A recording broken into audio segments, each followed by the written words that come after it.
There we go. Ladies and gentlemen, welcome back to Dinner and a Game. Thank you so much for tuning in tonight. Tonight is a very special show for us. This is something I've been wanting to do for a little bit. I am a great fan of this man's work.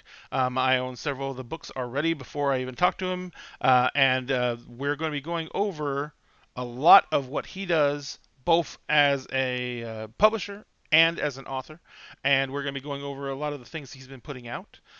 This is our personal interview with Andrew Cawood of Cawood Publishing. I am pronouncing that right? Cawood? Actually, it's Cawood. Cawood. See, I already messed up. Cawood Publishing. So, Andrew, thank you very much for being on with us tonight, and I really do apologize for this.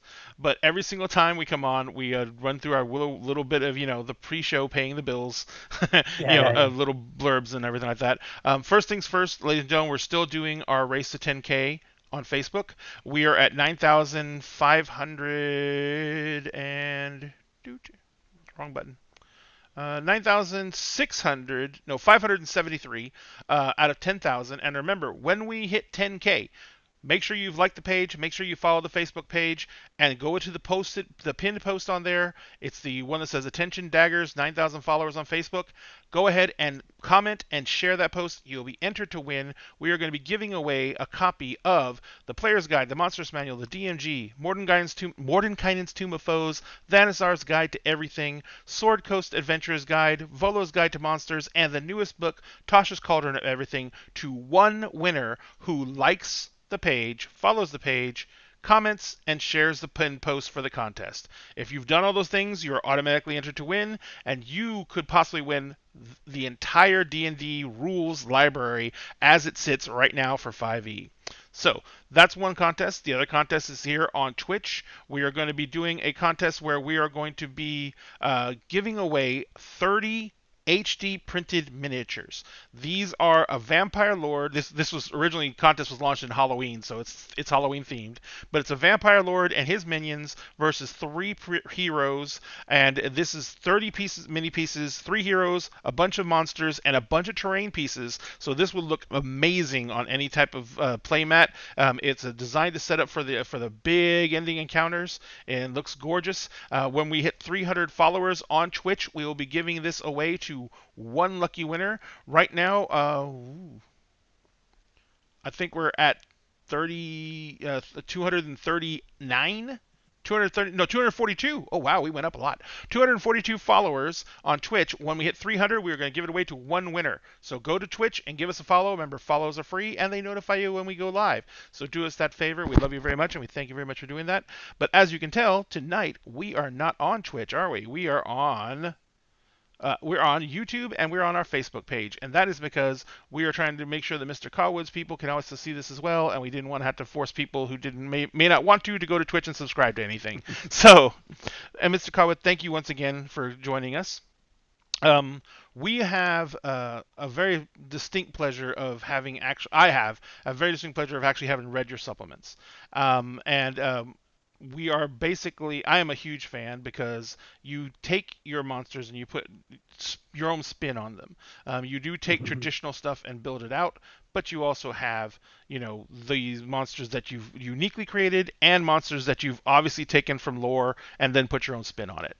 So what is it that inspires you to do the work that you're doing right now? Sure. So thanks, Ray, for having me on here. Really happy to join you.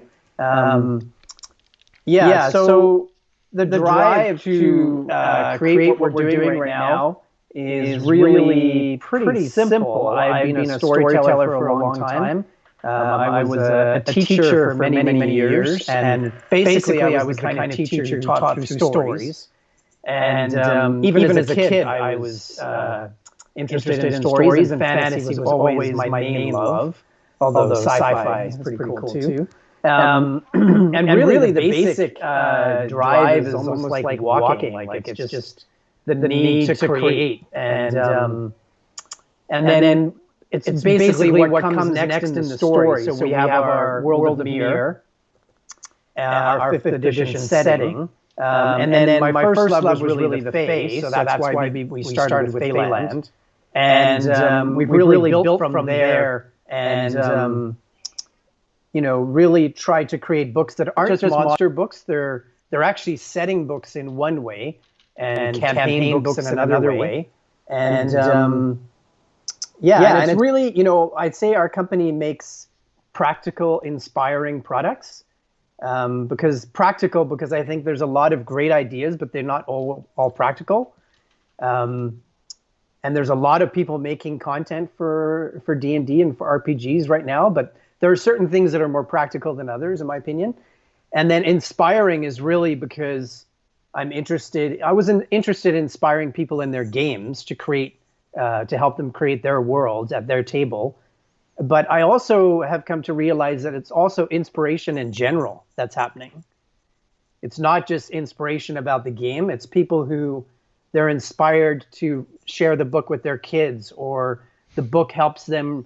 They're inspired to create their own world or their own adventure, or they're just, they're having a stressful time, and playing the game or reading the books helps them deal with it. So just as when I was a teacher, my number one focus ended up being inspiring my students, the same thing has happened with publishing, which is not what I thought would happen at the beginning.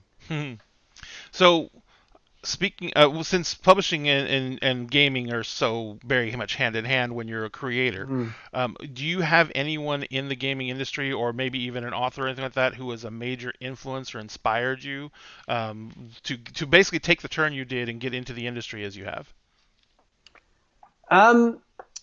Yeah, it's more it's more artists who inspired me. I was thinking about this week, who really is my main inspiration. And it might surprise you that I'd have to say, of all people, is probably David Bowie. No, that doesn't surprise me. I mean, he was the ultimate creator, wasn't he? Yeah. Like, I think, to me, like, the first people, I mean, of course, I'm a huge fan of Tolkien, C.S. Lewis, Enid Blyton, too, who wrote these kind of fairy tales when I was a really young kid. But in my sort of, my, I guess, teen years and young adults, David Bowie, Tim Burton, creators who just really did their own thing, and they really struck out, and they weren't really interested in what other people thought. That wasn't what they were doing. They just did their thing, and they wanted to do something unique, and they kept changing and evolving. Like, you look at Bowie, like every album, every 5 or 10 years, it was like a different creation, he took on a different character every, 5 or 10 years. Yeah. So that's the kind of thing that really inspires me. Absolutely. Kind of like Andy Kaufman was for comedy. He kept on reinventing himself over and over and over again. Gotcha. Exactly. And actually, as you mentioned comedy, that's a huge thing for me too. I don't know if you know the Seinfeld Comedians in Cars show. Yeah. But he's basically, for the most part, he just hangs out with other comedians. Mm-hmm. And it's these people who they're just outside of the mainstream, and that's the reason that they can have that, they can sort of make comments on it, because they're not part of kind of the machine of things. And they're very independent, and a lot of all my books and all of my games that I do and World of Mir, there's a lot of humor, and that's a huge part too. Gotcha. So when you're talking about the World of Mir, and of course this is, creating a world, especially when you're at this stage you're at, is very intensive. Is it just you, or do you have a team that works with you as well? I know you have some different people on credit on the on the roster of the company, but are they all working on the same products? No, basically what I've done so far is usually it's project to project in terms of hiring a team. The basic company, in terms of things like finances and that kind of thing, and shipping, that kind of thing, has mostly been a family business. Mm-hmm. But I just hired a new person who's going to help with editing, because I realize I need more than one editor. But really, for the most part, it's been project per project. Again, like a musical an example of going on a tour and hiring a different group. Another big hero of mine is Matt Johnson, the guy who did The. Oh, and basically every album he would hire a new group of guys and girls to do the album, and then they would go on the tour, and then the next album would be a new crew. Yeah. Um, Almost so like that's what mentoring a I've new been doing. group. Yeah, and I mean, the main artist we've teamed up with is Travis Hansen, who I'm really glad that we did, because there are a lot of things that have meshed there. Mm-hmm. So another Yeah. thing, bringing along that line of questioning, I was going to say, the items that you have published so far, you have a pretty decent library, and so I was going to say we were going to be talking about Monsters of Faeland, but you just released a new book as well, correct? That's right. Yeah. And Yeah. that book is Monsters of the City. Monsters of the City. Yeah. Yeah. It's right here. This guy. Yeah, we got all the artwork scrolling up too in the center of the screen. What I wanted to ask you is, on is so you already mentioned the world of Mir, and that's something I wanted to really touch on, because one of the Mhm. reasons I wanted to interview you is because you are part of a trend that I've seen a lot in the 5e industry right now, where a lot of people are taking 5e as a base and creating their own worlds. And you've already done that very extensively with the world of Mhm. Mir, because you've already got the Right. published books for it on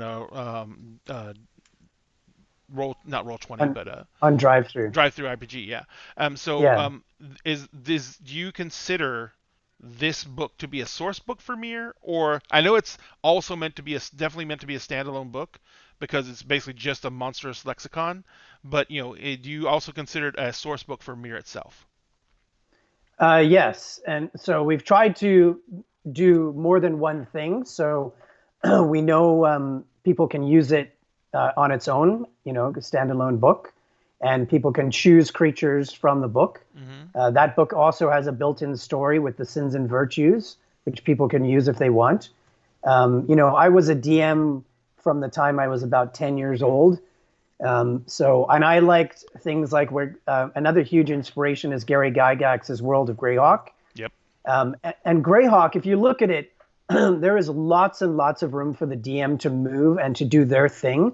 If you want to change, you want to add a faction, you want to add a city here, there's a lot of room to do that, and the world still functions. Mm-hmm. That's what we wanted to do with Mir and also with these books, so they can Gotcha. be used multiple ways. Absolutely. Yeah. So for with the when you're building the creatures that go into the book, I haven't gotten to look at the new book yet, but Monster of Faeland, you obviously took a lot of lore from both in the the lore and mythology of our world, plus a lot of lore and mythology that have been built up for other RPGs, and you basically kind of incorporated things but put your own spin on a lot of these. When you were doing this and building up, what was like a main focus for you? Was it staying keeping things as familiar but also allowing them to expand with the world itself, or were you mainly just concerned giving yourself or giving your creations their own life, their own take within the mirror world itself? Yeah, I wanted to do something very different, create a different Fey world, but I also wanted it so it was still accessible, and Mm-hmm. it's still basically there's sort of some general kind of rules or structure in literature for Fey. So I basically took some of that from what's been in D&D and some of that from what's in folklore. Mm-hmm. Another big inspiration was the Dresden Files books. So I took a whole bunch of different, and then obviously Alice in Wonderland. If you read that book, Mm-hmm. there's quite a bit of Alice in Wonderland in there. Yep. Um, and a Tim Burton kind of energy as well. I So really got I that feel wanted from the to. artwork too. Oh, cool. Yeah. Well, that's the reason I say I'm so glad that I've Travis and I teamed. We're the same age. We're in the same time zone, which helps quite a bit. Mm-hmm. We're both stay-at-home dads with our kids. Um, Although he started where I waited a long time.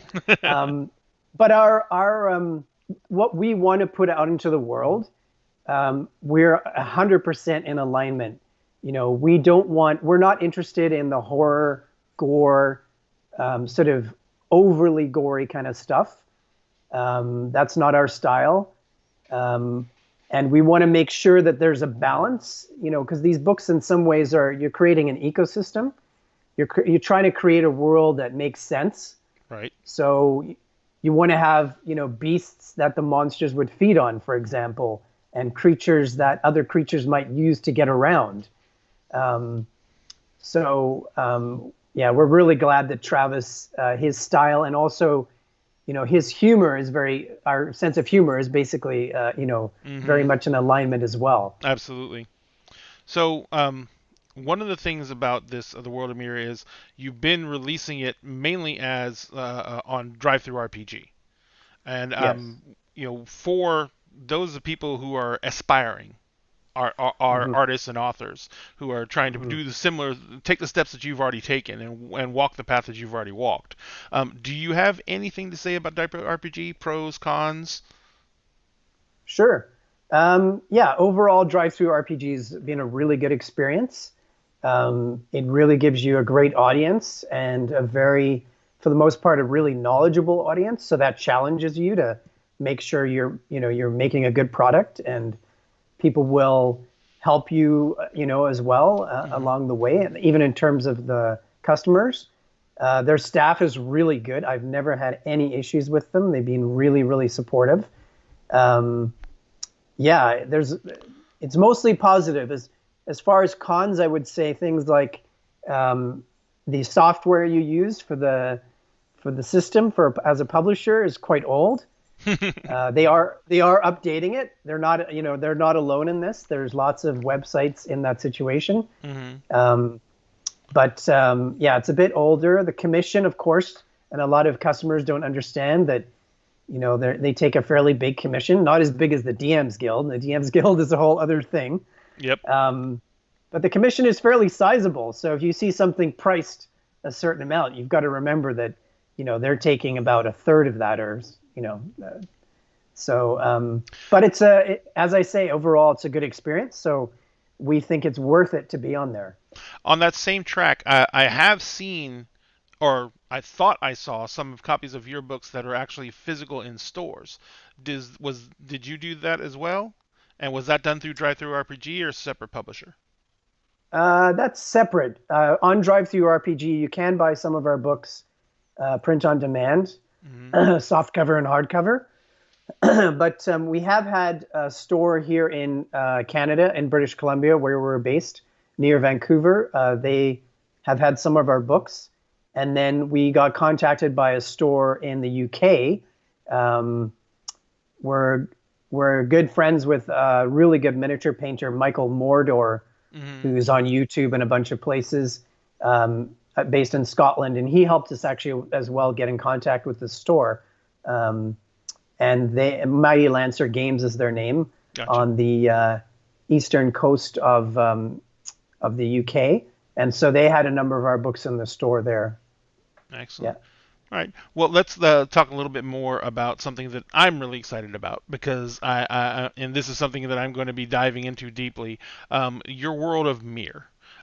Sure. So, can you give us just a high-level overview of Mir as it reflects on the meta of gaming, and what sets it up as a separate individual fantasy world?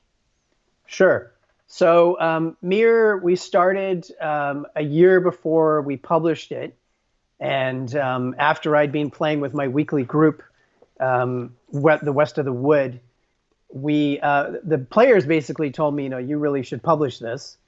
So I thought, yeah, that's not a bad idea, and it just happened to coincide with the time the new license was coming out from Wizards of the Coast for third-party products. So Mir is a world that really has been influenced by one man and one family. And the consequences of that family's actions and that one man, who happens to be an incredibly powerful wizard, have changed the world. And In general, it's a traditional fantasy, high fantasy world. It has 9 continents. And basically, what we've been doing is publishing one continent at a time. And my weekly group, we've been exploring the world as this goes on as well. So I'm just staying ahead of the stories and where my group is going. And we've published the first 3 continents. The first continent is right in the middle of the world. So it took a little longer for some of the things that are changing in the world to affect it. And things like the climate is changing. Suddenly there's portals now that have opened where you can travel around the world and you can travel to other worlds, including the Faeland or Feywild. Right. And this one person has influenced these changes, which have upset a balance. And in that continent, on the continent of Mir, where things start, the balance was almost perfect. Things are just at a nice, they've got to a nice place for about 50 years or so, where there's sort of a nice peace had settled. And now the consequences of what this wizard has done are starting to shift that balance. And the whole world now is going to be in chaos to a certain degree. There are forces of darkness, there's forces of light, and then there's a lot in between. Gotcha. So in your case with your world, this is literally a situation where a single entity has wrought change upon the entire world. Yeah, and he's changed what creatures are around. He's changed what creatures can come from other worlds. He's completely upset the balance so much that you're in this turbulent, very turbulent time. And at the same time, as I said, it's a very traditional fantasy. There's dragons, there's dungeons, there's knights. It's not. There will be some. As the world comes out next year, our plan is to do a Kickstarter around next summer for Mir itself to finish the world. Because I have finished most of the continents now, even though we've just published the first 3. I'm working on the big one right now, which is about 4 or 5 times the size of Mir itself, the first continent. And the one thing about our world, too, is it's incredibly detailed. So every tavern and every inn on every continent will be in the books or a supplement with the books. So, you have so much detail there. And then at the same time, as I mentioned earlier, dungeon masters can really, put things in wherever they want. Like, for example, all the adventures that Wizards has put out for 5th edition, basically all those adventures you could fit into Mir. And all the original D&D stuff, which is more my favorite, my style, from AD&D, for example, all of that could fit very neatly into the world as well. Gotcha. And so the basic concept around for this is, like you said, it is a big world, but it's also kind of a universal setting as well. You have your plot, you have your meta that you've already written out. But if people just want to do like, oh, let's just throw down a module and play for the weekend, then they could definitely just top that down a Mir and bring their characters into that, run through that, and then it would only affect the fact that that's now in continuity with your world. It doesn't really it can be dropped in at any point, any time, so you have that flexibility, which is what I love about the in the indie market on the 5e publishing side, is that a lot of the game designers that are doing this now are taking that theme that you're bringing, and they're actually doing that and making sure that it is, that their world fits within the 5e universe and makes sense within the 5e universe, so that the players do not feel like, oh, well, I'm going to spend my weekend playing with you guys, but then how am I going to, how is this going to affect my character continuity-wise going forward? And you're like, well, this is a world that's designed to allow you to move and transition through things without really trying to break that immersion. You know what I mean? Because you can keep the immersion because you can adapt it. Exactly. And a lot of people, like, a lot of the learning curve for games like D&D are that huge backdrop of lore. Like, if you look at Forgotten Realms, you have 30 years of canon novels that are all there that make up the story that Mm. exists now. And I've read, most of them, and I'm like a Forgotten Realms nut. But at the same time, I watch all these people come in, and I run a lot of. Have you heard of a D&D Adventures League?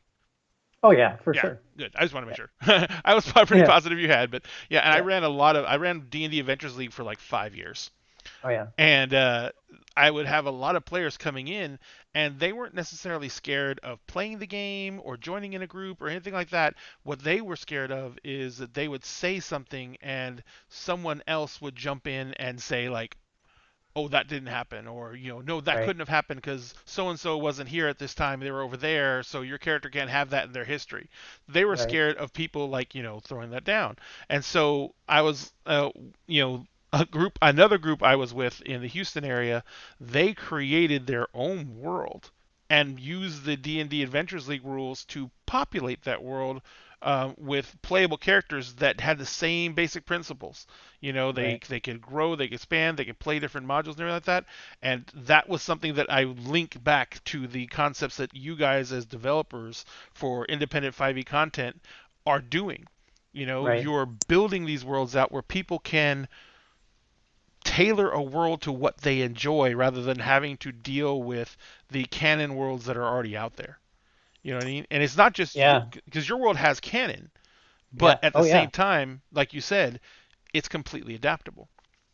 And Yeah, and I think that's the balance you always try to do. And fifth edition, like it's not perfect. There's a lot of things I love still about first. I actually don't know second, third, and fourth because I took a huge break from the game. mm-hmm. Um, but fifth edition is so smooth. It's so easy to learn, so easy to run, and it allows you to tell stories very clearly because the mechanics are simple. Mm-hmm. So if you, as you say, as you build these worlds, or with our monster series, those books, if you keep that balance and those mechanics, um, you can have a balance there where any group can fit in there, and it can make sense.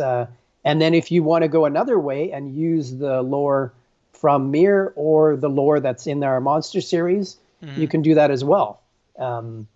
So you want to, it's like on one level, it's like when we make the monster books, we realize there's a lot of different tables. There's tables where the weekly game is like a roller coaster, and it's like, and who knows what's going to happen. And it's really loud and chaotic. Probably like, for sure, like when I played when I was younger, Mm-hmm. when I started playing. There's other games where it's a horror focus.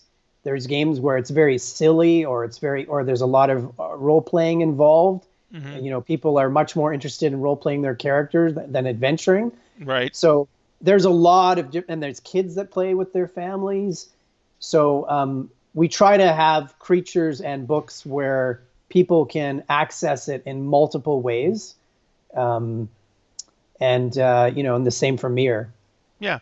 And that is the type of ability to have that individual choice in how you play that is I think the whole inspiration for the current metamorphosis of the gaming community, because as you have to know because you're a huge part of the industry now, the the whole meta behind the gaming industry and the gaming world itself is gone through this great renaissance where we're about 6 years into this renaissance where we've come out of the shadows, we've come out of the basement as they like to say, Mm-hmm. and we're mainstream now.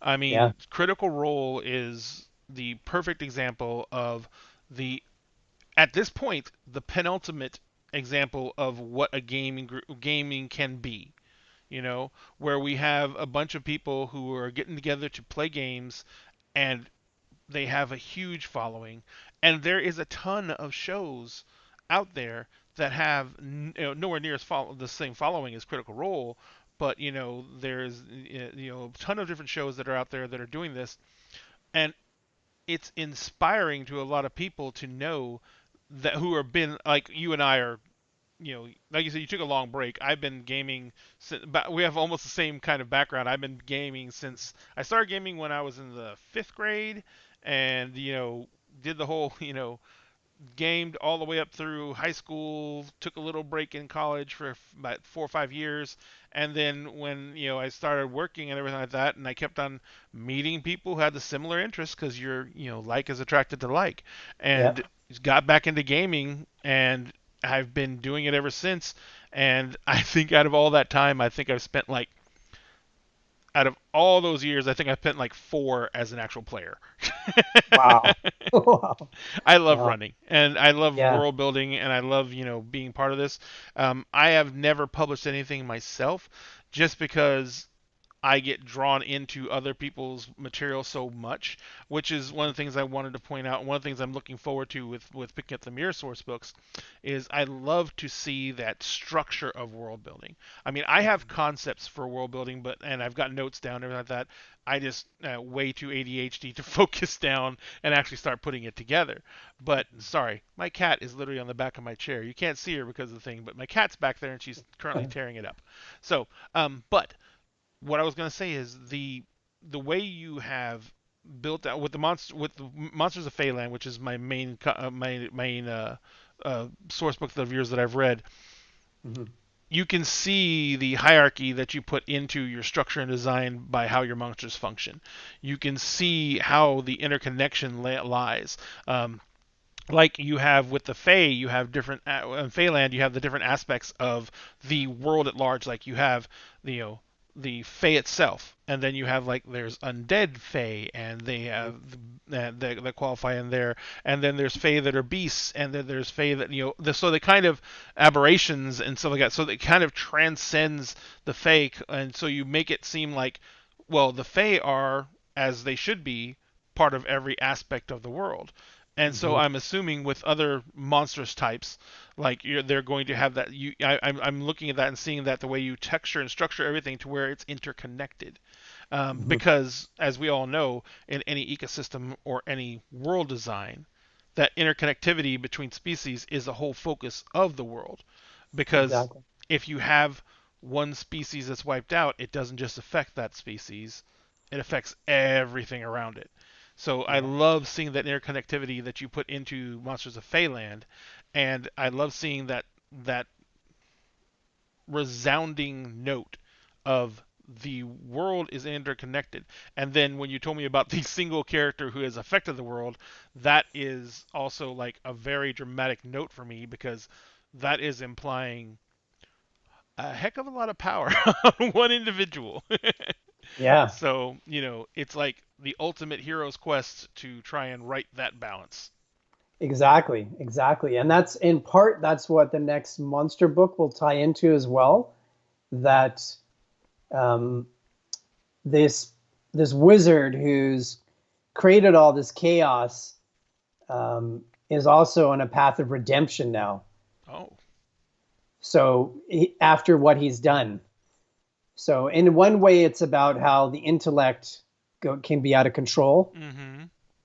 and in our world, it could be with technology, as one Absolutely. example, or going into now what's happened with the pandemic, with um, you know uh, different species mixing together. So, which is partially again an intellectual issue, because thinking that we can do that without consequences. Um, so yeah, it's yeah, like I said before, the books themselves, the monster series is, there's real ecosystems, but Mm-hmm. then like you said in Mirror, um, things are interconnected. And my one of the things I know my weekly group loves, they say actually it seems like as if we weren't playing and we came back to another village a couple weeks later, things would have changed. Like it feels so alive that there's always something. Even if like if for example if my heroes move, go off to some ruins or whatever out of the city, they know by the time they get back, something's already changed. That things are constantly in motion. The world is alive. Mm-hmm. Um, and and one way you can do that is to have creatures and factions that are really that have some depth. Mm-hmm. And that is the whole point, I think, of successful world building, is to have that depth while having the flexibility of letting people explore the world on their own and create from the world on their own. Yeah, exactly. So one of the things I was going to ask you is about the new book. Hmm. Before we even started this interview, I didn't know that you were actually publishing this soon. I thought you were still a few months out.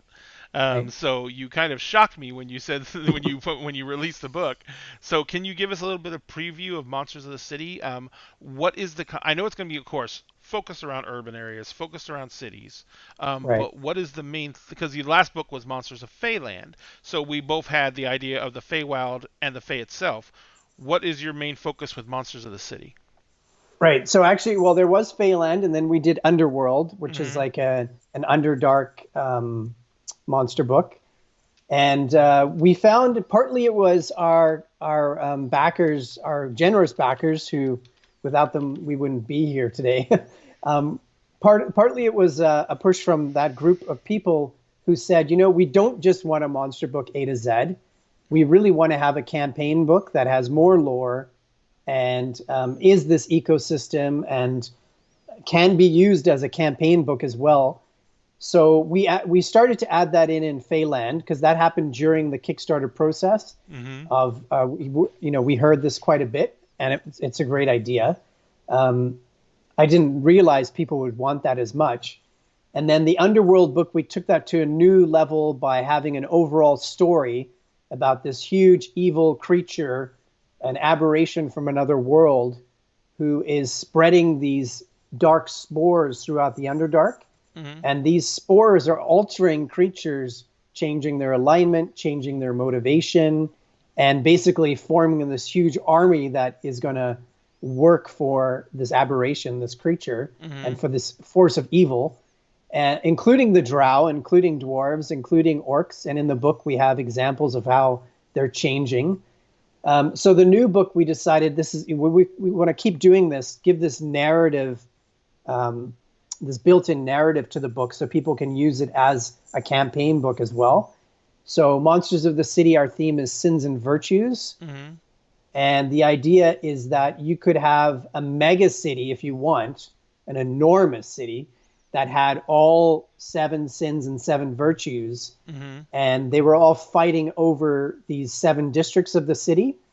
So for example, pride and humility are fighting over the castle district, which is sort of the top of the hierarchy. Mm-hmm. And down below in the sewers, there's sloth and diligence fighting over that area. And we made them legendary creatures.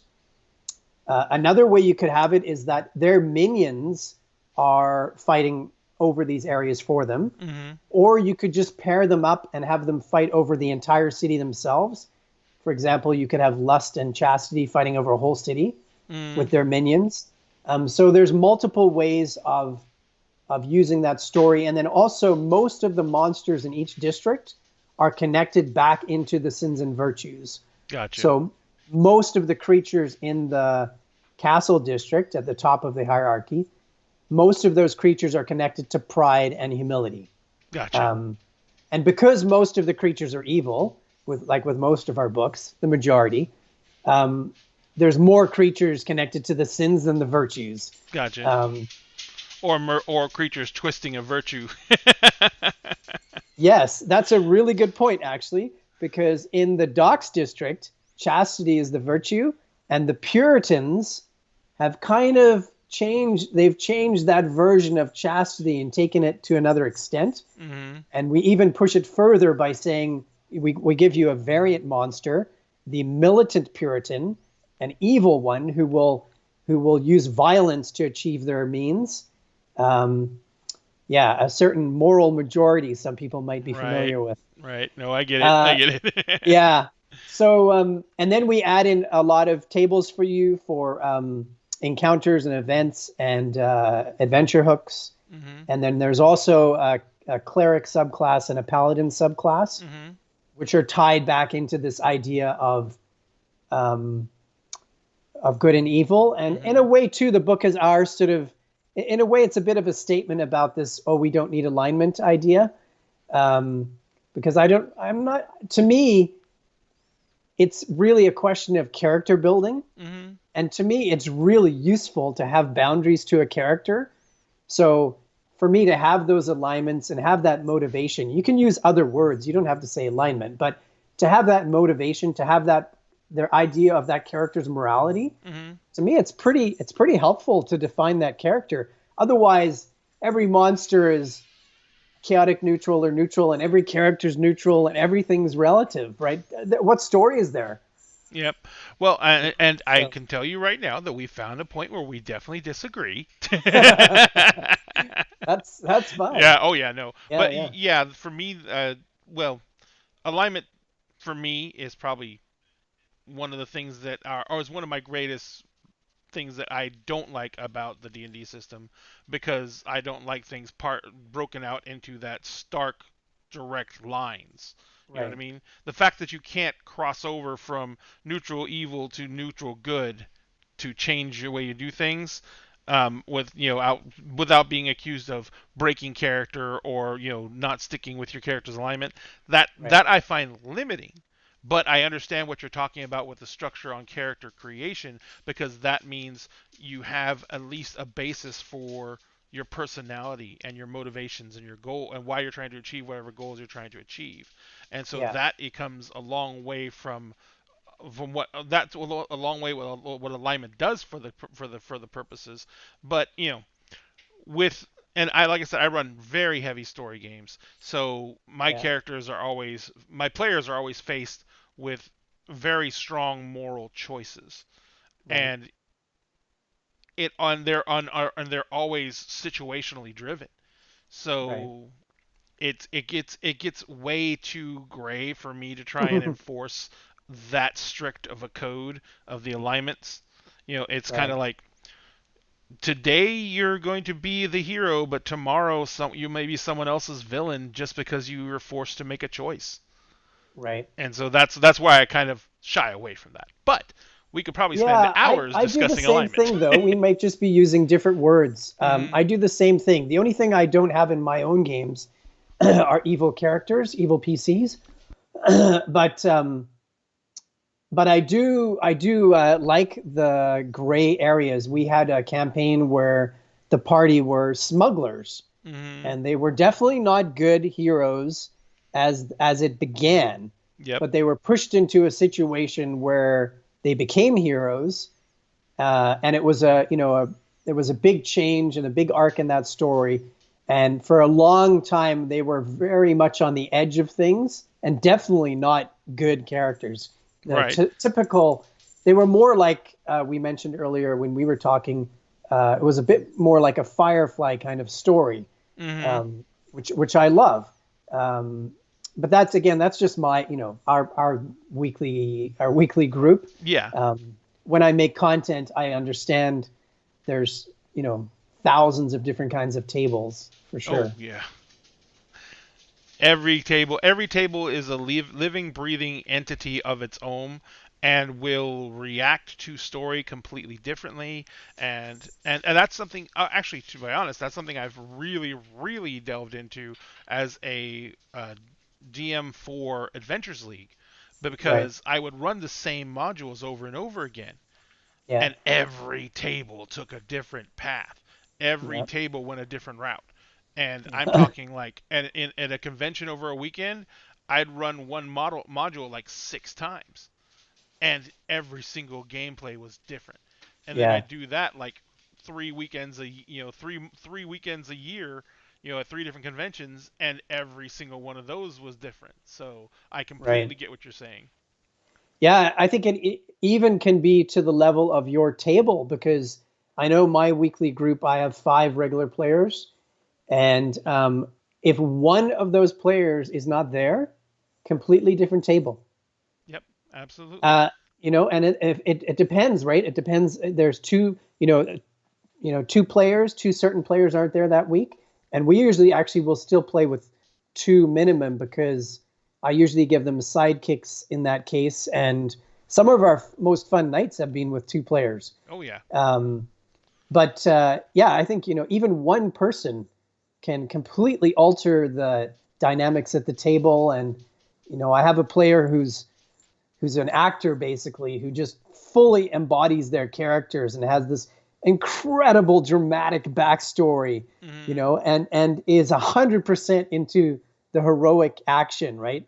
Right. And then I have a player who's all about the lore and the depth of the story and of what's going on in the world. And another player who, no matter what she plays, she is arguing with the rest of the party and getting them into trouble. Right. And then another character who's always a small, like a halfling or a gnome who is fighting against the odds, so it constantly changes. Yep. And you have it constantly changes, but you always have people. There's always going to be that one player who always plays like they have their comfort zone. They found it a long time ago, and they ain't leaving. They play that Battlemaster Fighter or that Bear Totem Barbarian. That's me, by the way. Oh yeah. Yeah, it's my favorite. When I play, when I'm playing, I was like, oh, I'm not running anything. No, I'm brainless. Oh. I'm not thinking about anything. Just turn me in the right direction and give me a shove. There you go. Nice. Yeah, I don't get to play too much either, actually. Yep. When we were playing in person, I played maybe twice every 3 or 4 months. Mm-hmm. So, and then now the other DM doesn't want to DM virtually. Gotcha. So I have to do all the games, which is fine. Yep. Well, that's and I just love GMing so much. That's why I do it. But I'm getting to play it right now. I'm actually a player in our Curse of Strahd game on Sundays. And a barbarian, I'm assuming. No. I'm actually playing a paladin in that one. Oh. I didn't want to, I wanted to. Before that I hadn't played for like 4 or 5 years. So wow. I was kind of itching for it. So I did the whole massive horrible background story. Oh yeah. And then it's a great character, but it's not going to end well. So you just released this book. It just came out. When did it actually release? What was the actual? It just released on Tuesday, which is yesterday. Mm-hmm. And it was already, our Kickstarter backers already received their PDF, and their books are actually arriving any day from the printing house. And so shipping to them will be this week or early next week. Mm-hmm. And then so Tuesday was the public release where the PDF was available and the hardcover version on DriveThru. Mm-hmm. And our website has, actually the best price is the PDF on our website. Mm-hmm. And then I'm just waiting for the softcover version to arrive to make sure it's perfect from DriveThru, to make sure there was no issue. And then the softcover one will be available, which is a very good, I think the softcover is a really, really good deal. The hardcover is a good price, but softcover is a really good deal. Yeah. Excellent. Great to hear. So we've already touched a little bit on what comes next. But right. Do you want to give us kind of like a rundown on what, like you said, you're planning a Kickstarter for this summer. I know you probably don't have everything locked in yet because you said you're still planning it out. But can you give us a little heads up on a preview of what might be coming? Sure. We actually have another Kickstarter before that. So right now, as we speak, I have right here with me the preview booklet for book 4 in the Monster series. And so that booklet will be going to Travis, hopefully in about 2 weeks or so, hopefully, and he will start doing the art for the preview booklet. And our plan is to do the Kickstarter for that book 4 in the Monster series February. And what we're going to do is go, after Faeland, we went in a very different direction. We went underground. Mm-hmm. And Faeland had a lot of chaos, a lot of chaotic good, chaotic evil, chaotic neutral.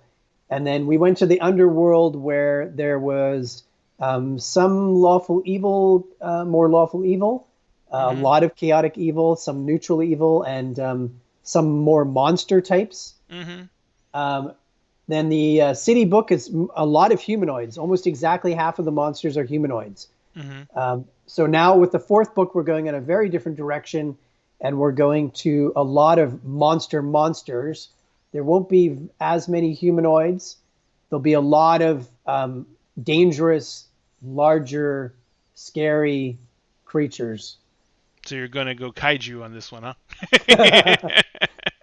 It's yeah, well, yeah, I'll tell you, the one Travis is really good at sometimes giving me inspirations in terms of pop culture things that I haven't seen or know of, because he's a big comic guy, and that's not really my background very much. Right. I'm more literature, classic literature kind of guy.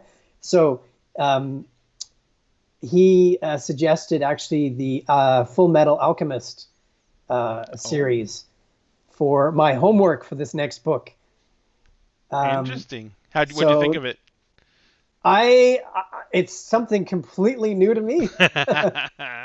There's things I really, really love about it. I think I'm only into the third episode of the Brotherhood series, the Mhm. Brotherhood series. So it's already given me ideas for sure. And then, yeah, I have lots of different inspiration, and I probably have about three-quarters of the monsters already pretty much decided, but it should have more monsters. The other books all had around 100. This one will probably be closer, we hope, to 140. We're Mhm. probably going to bulk up the number a bit. Um, Get a higher body count in there. yeah, yeah, So, when a real quick question, and this is something that I should have asked earlier, but I just kind of really occurred to me because we didn't ask this question.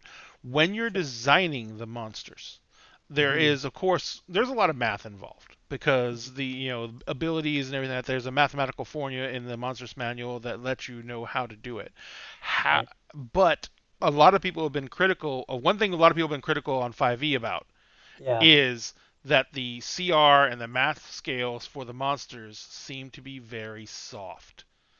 Do yeah. you do this with the math or do you feel it out more? Because I can tell you, I rarely run a monster straight out of the monsters manual anymore.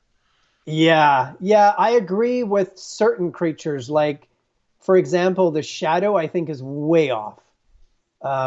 I'll just look quickly here. It's not it's a such a tough monster because especially if you're a fighter or a barbarian, like some people we know here, Hmm. um, it can affect you pretty Yes. badly.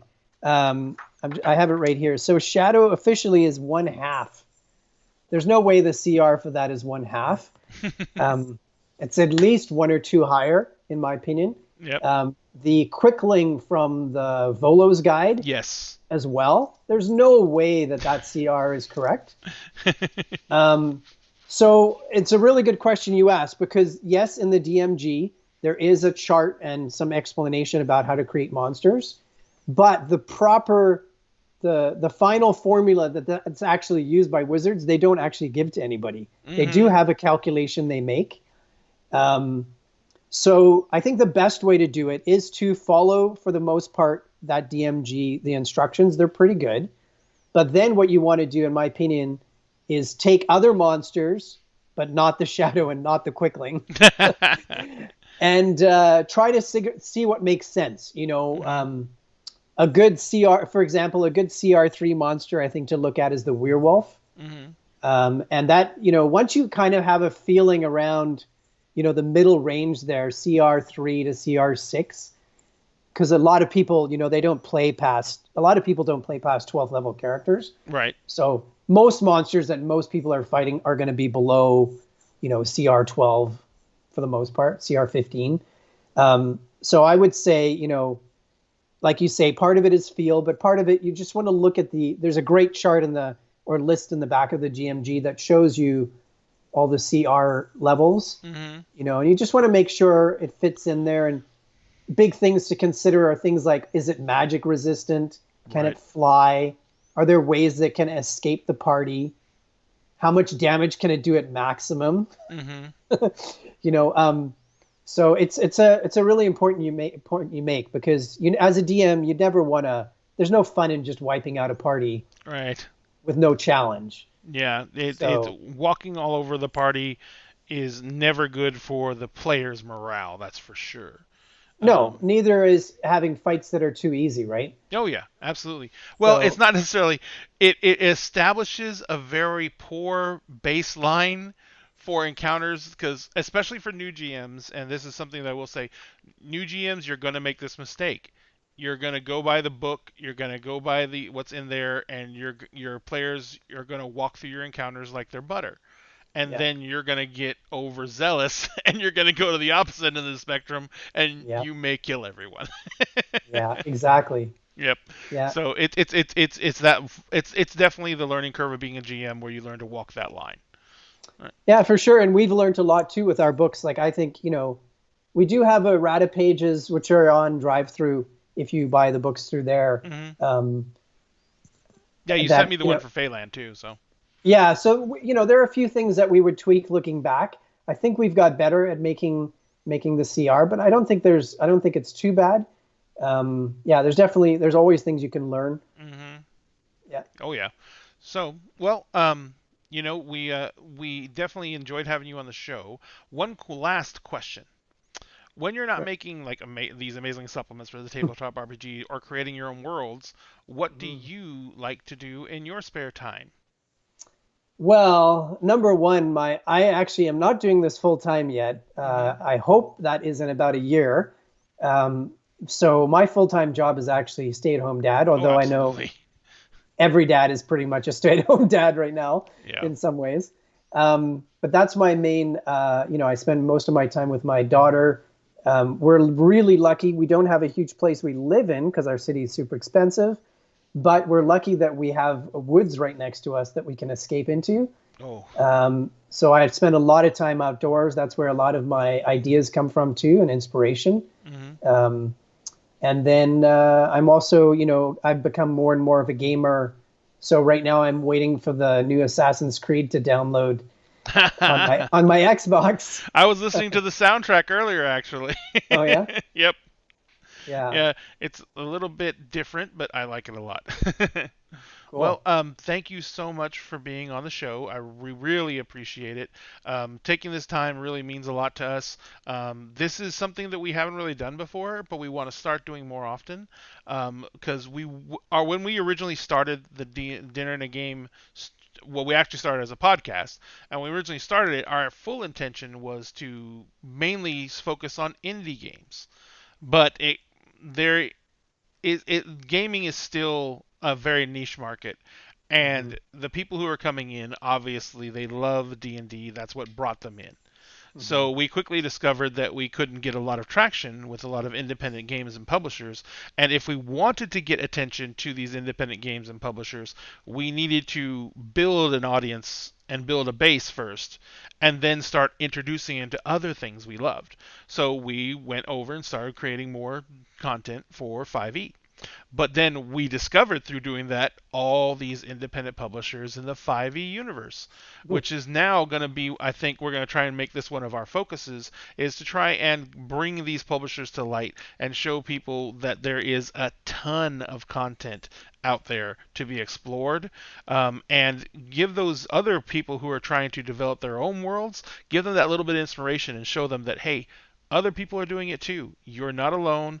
There's plenty of and you can even reach out to these people if you want help and suggestions, because there's tons of people out there doing it, and all it does by getting this content out is it creates a stronger gaming community overall and gives us all more content to explore, and it even further instills the fact that every single game is going to be unique because it can pull content from all these different sources.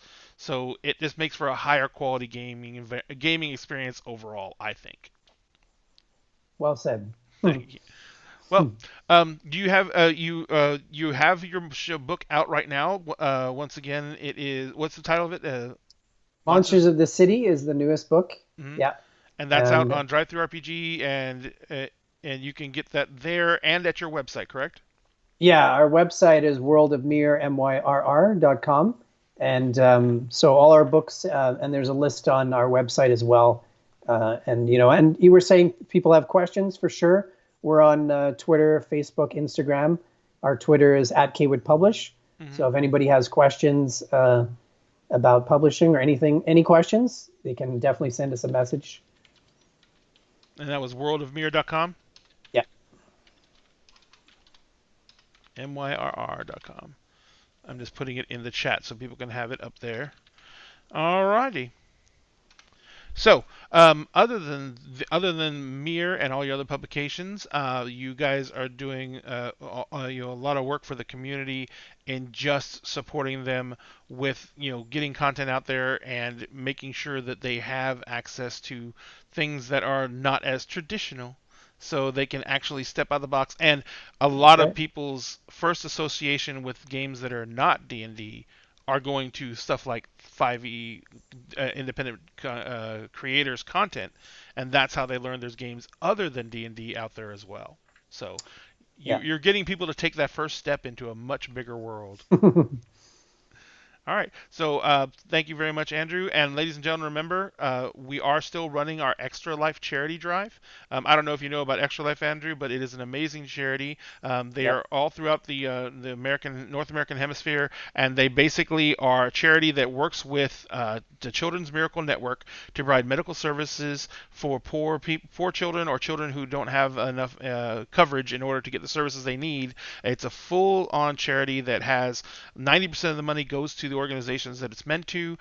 You can go ahead and go to our Facebook page and see our Extra Life charity there, and you guys can donate to that. They're taking donations until January 14th, and we've already reached our goal. Our fans have been amazing, and we've already reached our goal for the year of $2,000.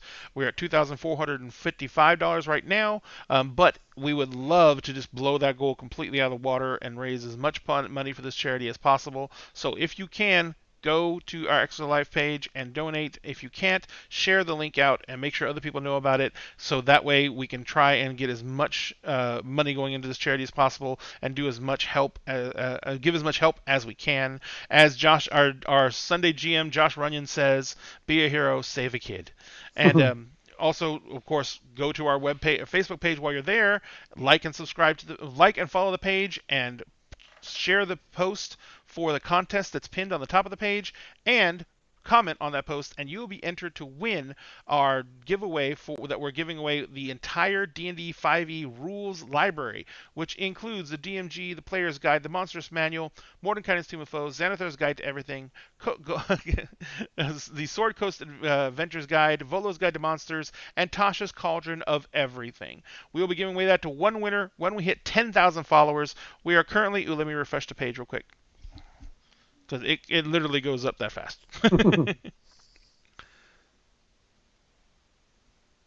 And of course, my internet just decided to go stupid.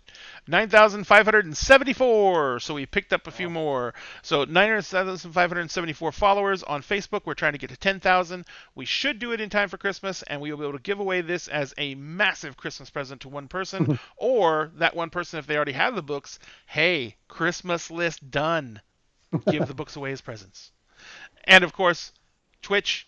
Go to Twitch, follow us. Follows are free. When we hit 300 followers, we're giving away that HD set of printed minis to one lucky winner as soon as we hit 300 followers on Twitch. Thank you all so much for having been with us. Mr. Cawood, thank you so much for having participated in this and helped us out to launch this. And we will love to see you back again. Maybe when you're getting ready to launch that Kickstarter. Great. Thanks, Ray, for having me on. No problem. Thank you.